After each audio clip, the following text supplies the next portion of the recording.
once Big Ten play starts, you got a slugfest on your hands. Going on the road to Big Ten is as hard as anything in college basketball. The Big Ten is the best conference in America. We want to win the Big Ten outright. That's what we plan on doing.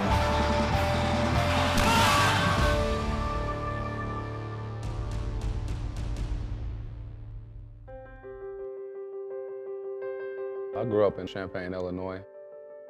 My thought growing up, I always wanted to be in the orange and blue, just be an Illini player. Believe it or not, his first introduction to basketball is when I was taking him to the basketball court. I played basketball. I have cousins that play basketball, so he's been around the game. Growing up, I didn't have my father. My mom raised me. She was a single parent. When we put 19 points up on the board in 6 minutes in middle school basketball, that's very, very good. Mark Shagnon, I mean, he was a great coach. He was actually my 7th grade coach and my 8th grade coach. We actually went to state 2 years in a row, 7th and 8th grade. After every practice in 7th, 8th, and 9th grade, he needed a ride home. And I took him home. And we had an ability to talk and visit, and I could become part of his life as a male figure. And it really meant a lot to me to be there for him, and he would reach out to me very quietly for advice. Whatever it was, positive or negative, Mark would always come and he'll talk to me, and he would talk to Rayvonte. And he talks with Rayvonte with respect. And that's big when a male talks to a young man with respect. He grows up and he respects him through his whole life. When we won state in 2009, a number of college coaches were coming to Centennial High School. One weekend we had 18 college coaches there from all over the country. And I think a couple of the coaches around the country showed a lot of interest in Ray at that point, but one that didn't was, unfortunately, Coach Weber here in Champaign. I think the Big Ten dropped the ball and Rayvonte not getting any offers.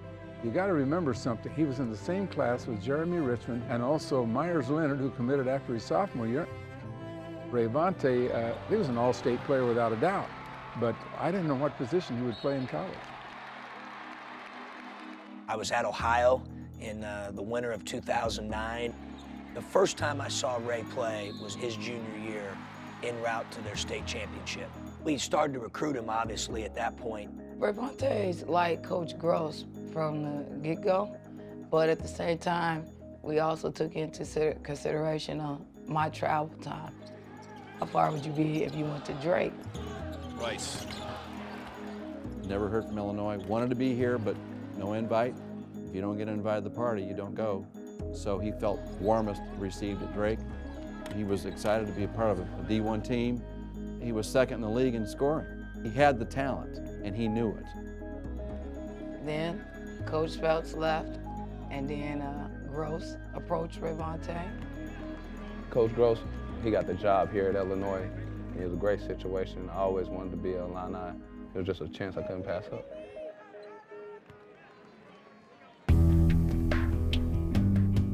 When we first took the job, we felt we needed a point guard, and we thought probably the only thing available would be a junior college point guard. Morehead State, my first year I was a walk-on and didn't really play much. Went to Central Arizona, played really well.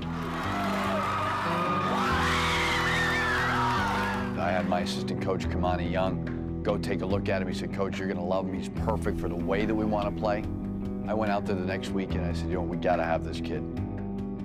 If you're small, you have to go to an up-tempo, fast-paced pressing style, which we certainly do. Get out and press, try to get offense from your defense, which he's shown that he can do at a very high level. The scouting report on DeAndre would be he's a fast point guard. He's one of the few that can still play in control while playing fast, and he knows how to change speeds well. Mathieu on the drive. Certainly lightning fast, one of the quickest guards in the country, end-to-end. Mathieu lays it in.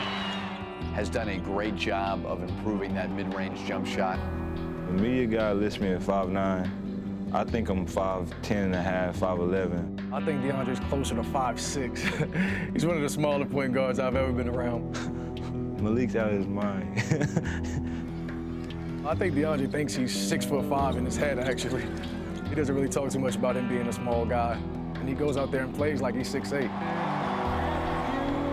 People always told me I was too small, so I mean, size is nothing to me anymore. I'm gonna try to be the biggest guy on the court, try to outplay you, so you won't notice my size.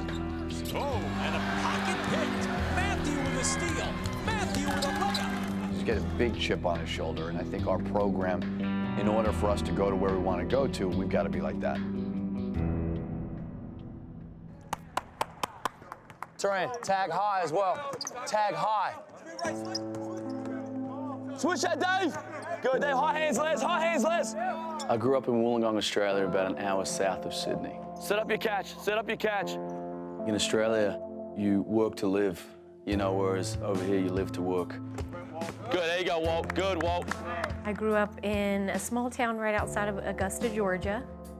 Both of my brothers were athletes, so when you grow up just knowing how athletes live, you sort of get the idea of how demanding it is. Cheryl knew what I was getting myself into as a college coach, and I didn't. How time-consuming it was, but I've grown to love it, and thank God I got a great wife that allows me to do it.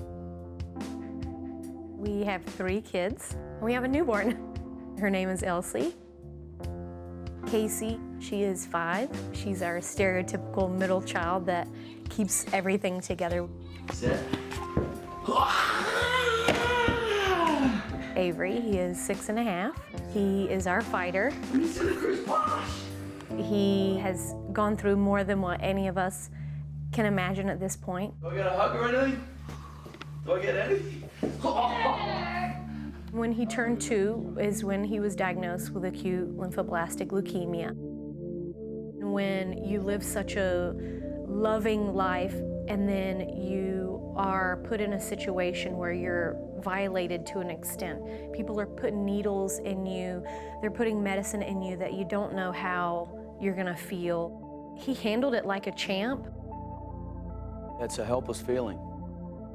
I didn't know much about leukemia. I knew it was bad. Does this mean our son's gonna die? I think that the hardest thing in all this is you just wish it was you. We had just moved not that long ago to St. Louis. He did 3.5 years of treatment there, and we had a pretty good prognosis. He hit remission. All of his treatments were finished.